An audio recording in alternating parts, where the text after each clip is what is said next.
Pessoal, estamos de volta aqui no primeiro Congresso de Urgência e Emergência de Goiânia. E hoje um convidado mais que especial, agora nesse momento aqui sentado no nosso lado, dados do país em cirurgia neurológica, né? Atendimento de urgência e emergência na cirurgia neurológica. Doutor Roberto, fala um pouquinho dessa palestra que o senhor acabou de dar aqui Sim, pra gente. essa palestra a gente falou um pouquinho sobre neurotrauma.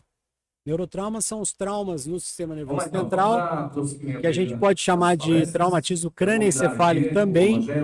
É uma entidade extremamente comum no nosso país e afeta principalmente a faixa etária de jovens. Então, isso traz um custo, um impacto imenso, não só ao sistema de saúde, mas como o país como um todo. Sim, perfeito. E quando a gente fala de neurotrauma, a gente fala também de trânsito, não é isso? Exatamente. A principal causa de neurotrauma é o trânsito, principalmente acidentes de moto. Aí fica aí o nosso conselho para quem Ainda se o locomove alerta, né? nesses veículos, né? Ter o extremo cuidado. Onde a gente brinca que o para-choque é o próprio corpo, É o né? próprio corpo, a própria testa, né? Que a gente costuma dizer. Isso. E na questão da urgência e emergência aqui, quais as novidades que o senhor trouxe para a gente nesse congresso agora, doutor? O principal aspecto que a gente gosta de frisar sempre é um conhecimento clássico, que o prognóstico do paciente com neurotrauma depende muito do primeiro atendimento. O paciente que é bem atendido no ambiente pré-hospitalar, ele tem um prognóstico melhor. Se ele é entubado na cena do acidente corretamente, se ele é imobilizado corretamente, o prognóstico desse paciente vai ser melhor. A gente costuma dizer que não é o neurocirurgião que salva o paciente, é o socorrista que faz o primeiro atendimento. E essa é a verdade. Então a importância ali, né, Rafa, desse primeiro atendimento é crucial. Exatamente, Pros primeiros. é primordial. A linha de frente que salva a vida, né? Exatamente. O senhor atua em Uberaba, senhor Uberaba, estava falando, isso, no hospital. Minha principal local de atendimento é a Universidade Federal do Triângulo Mineiro, Hospital de Clínicas, que fica em Uberaba, Minas E o Gerais. senhor é formado por lá? Sou formado em Uberaba, fiz residência em Ribeirão Preto, na Santa Casa de Misericórdia. Doutor, o que eventos como esse congresso, contribui, né, para a saúde, para o trauma, Sim, para a enfermagem, para a perfeito. saúde multidisciplinar? Na medida que a gente tem formadores de opinião que estão frequentando esse congresso, enfermeiros, fisioterapeutas, estudantes de enfermagem, médicos jovens, esses profissionais vão levar esses conhecimentos que a gente passa aqui para outros locais. Então, é o que a gente chama de multiplicadores, né? E isso proporciona um melhor atendimento aos pacientes como um todo, né? Essa é a principal visão que a gente tem. A multiplicação, né, desse conhecimento melhora o atendimento à saúde. Perfeito.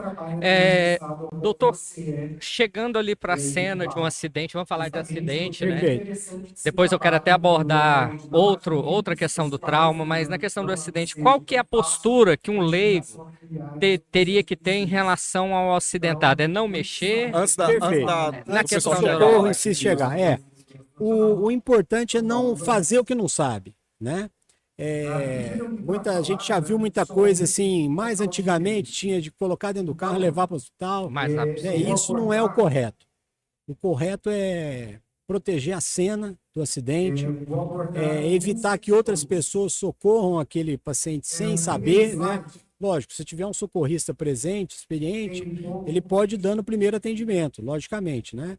Mas se ninguém tem essa noção, tem essa ideia, que espere o atendimento chegar, né? O SAMU, no caso, ou o Corpo de Bombeiros, e dê esse primeiro atendimento a esse paciente. Não retirar capacete, Só se souber, né? Que o socorrista treinado, tem a técnica. que souber tirar o capacete com a técnica de uma ou duas pessoas, está autorizado a tirar, mas se não souber, é melhor não mexer.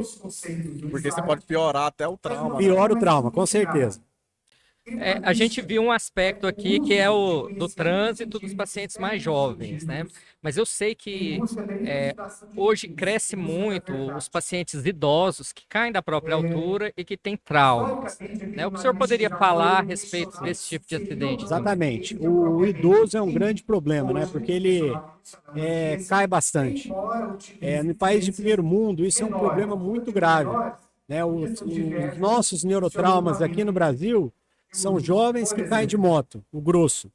Em países de primeiro mundo, Japão, por exemplo, que eu tive a oportunidade de fazer estágio, Tem muito o idoso lá, né? problema é o idoso que cai. Sim, abandonado, né, pela cultura, Exatamente. É o idoso que cai em casa e vai ter um hematoma e ele vai ser tratado no hospital com cirurgia, né? Mas Não esse é um problema do futuro nosso, né, que a pirâmide está talvez invertendo. o envelhecimento da população, né, pode aumentar a proporção desses traumas. Mas no Brasil a gente tem o jovem que tem neurotrauma e tem o idoso também com neurotrauma. Então a gente tem de tudo no Brasil, porque é um país muito grande. Muito grande, né? Sim, o cuidado deve ser ali o mesmo. Então, não aconteceu um acidente, não toca, chama, Exatamente, chama o socorro, não né? pega, coloca no carro e Não, leva isso não é recomendado. O ideal é se aguardar o socorro e aí se dê o primeiro atendimento. Perfeito. E informar corretamente na hora que ligar, né, Alex? O que aconteceu, que até a equipe vem preparada para aquela Exatamente. ocorrência, né? Dá as informações corretas, da cena, se foi um acidente de moto, se foi um desmaio espontâneo, né? Dá as informações corretas. Nós sabemos que vai ter um evento aqui, parece que em Goiânia, né, de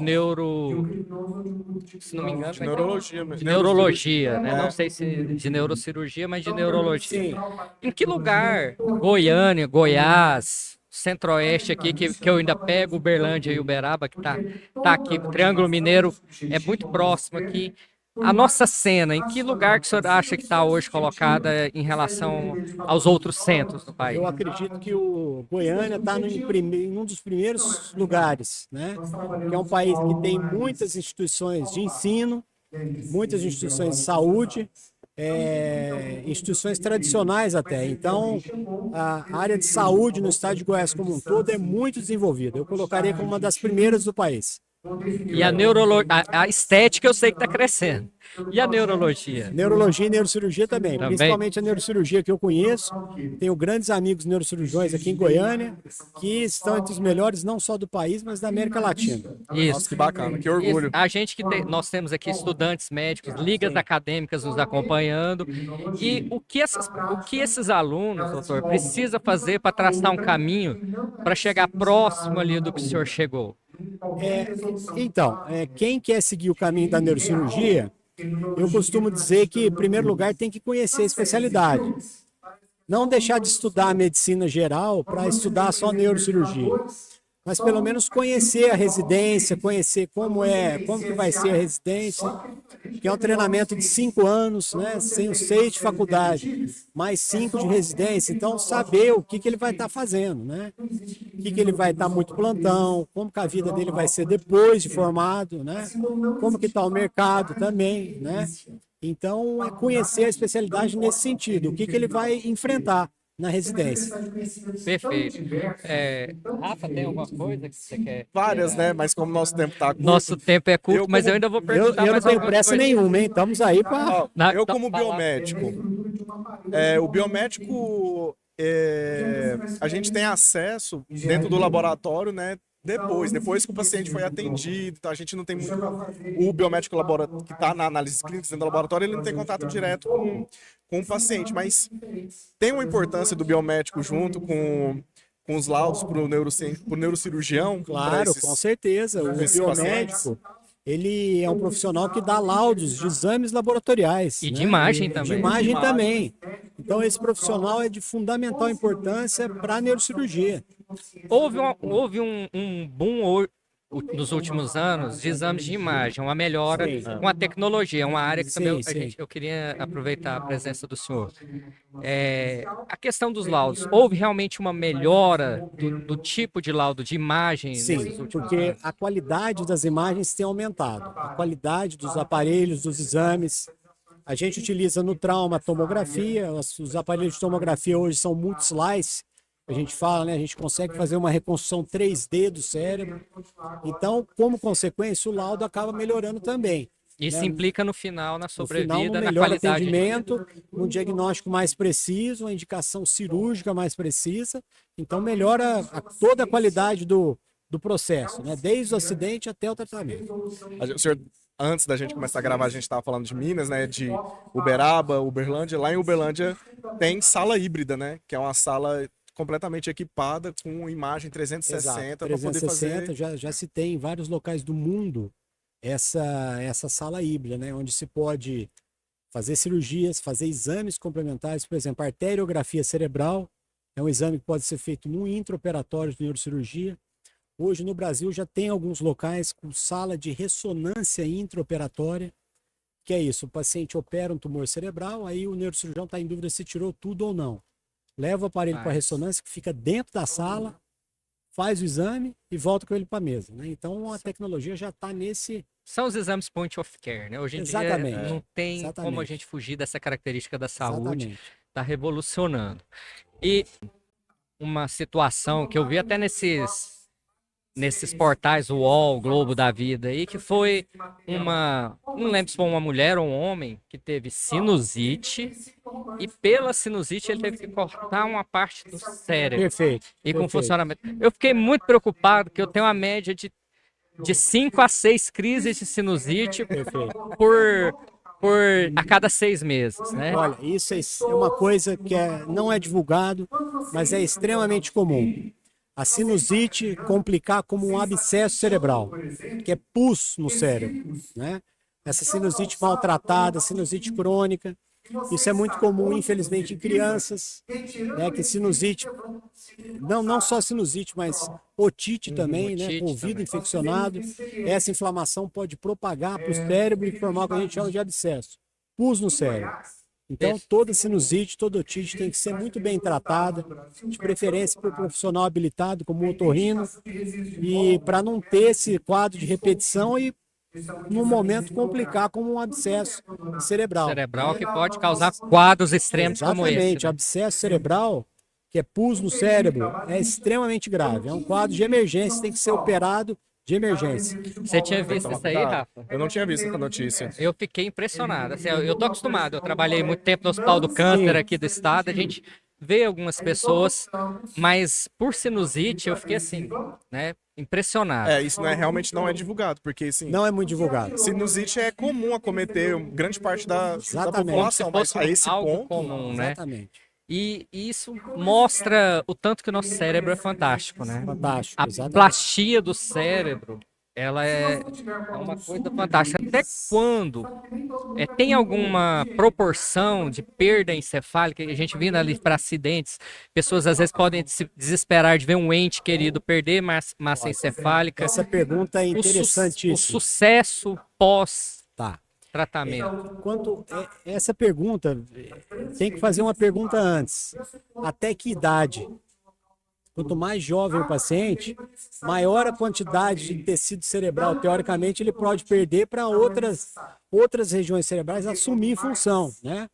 Por exemplo, crianças com tumores cerebrais, às vezes a gente tira metade do encéfalo. Metade e ela leva uma vida praticamente normal.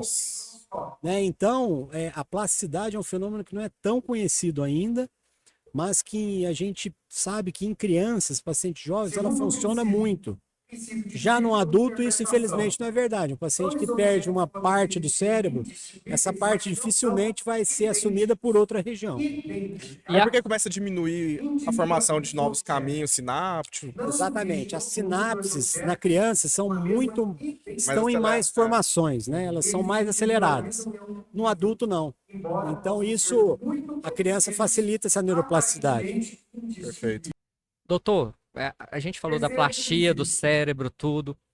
Eu sei que o tempo aqui é corrido, a gente às vezes falando pro senhor, Sem problema. seria para um podcast mais tranquilo lá no nosso estúdio, que o senhor já está convidado, mesmo estando em Vai ser um prazer. a gente fazer um especial com o senhor, porque tem muita coisa nessa área que a gente precisa falar. Claro. Um das nossas metas, né, que nós vamos fazer